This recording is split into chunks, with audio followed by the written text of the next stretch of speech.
Bonjour et bienvenue sur People 24, la nouvelle chaîne de l'information et du divertissement. Et on commence avec cette information. Les Français jugent les médias et ce n'est pas terrible, c'est le moins que l'on puisse dire.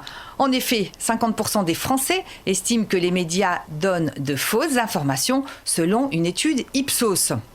Leur confiance s'est beaucoup dégradée au cours des 5 dernières années. C'est un véritable désamour entre les Français et les médias. Seulement 37% font confiance à la télévision et à la radio, 36% à la presse écrite.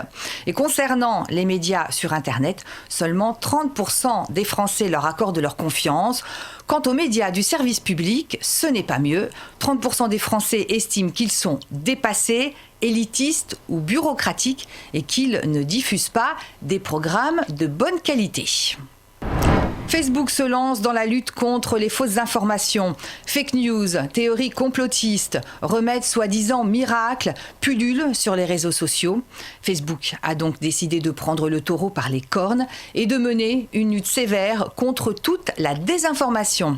Alors c'est un algorithme qui va être utilisé pour traquer les publicités mensongères et autres messages sur des remèdes miracles qui peuvent s'avérer dangereux pour la santé. Vous le savez, les fake news sont un réel problème, notamment dans le domaine de la santé. Et de son côté, YouTube, elle aussi submergée par de fausses informations, se lance dans la lutte contre la désinformation.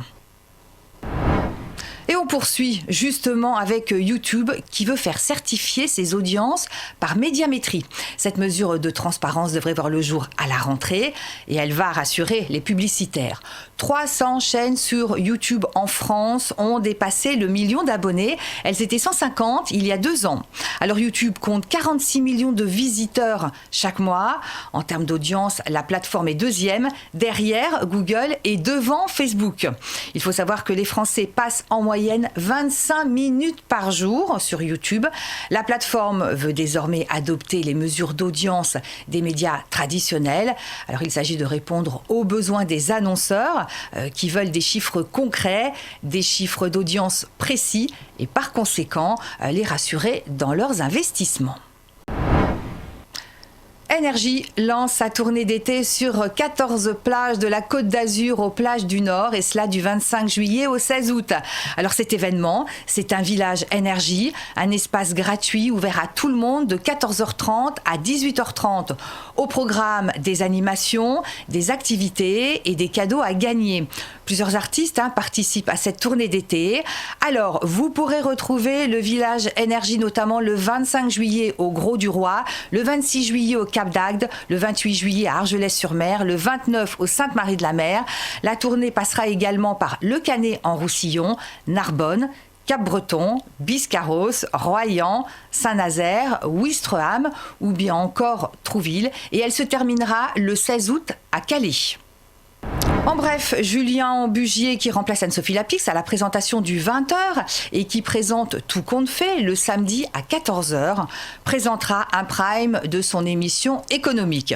Pour l'heure, on ne sait rien de la date de diffusion, mais espérons que ce sera avant la fin de l'année. Masked Singer, c'est le nom d'une nouvelle émission de TF1. Elle serait diffusée début 2020 et elle sera animée par Camille Combal. Ce que l'on sait pour le moment, c'est qu'il s'agirait d'un concours de célébrités dans des costumes. Il y aurait un jury dans lequel on retrouverait notamment Kev Adams, Alexandra Sublet, la chanteuse Angoune et l'humoriste Jarry. Les membres du jury devraient deviner quelles sont les célébrités qui se cachent derrière les masques. Cette émission apparaît d'ores et déjà comme le divertissement événement de la chaîne. Voilà, c'est la fin de ce JT. Je vous remercie de nous avoir suivis. À venir, d'autres informations sur People 24.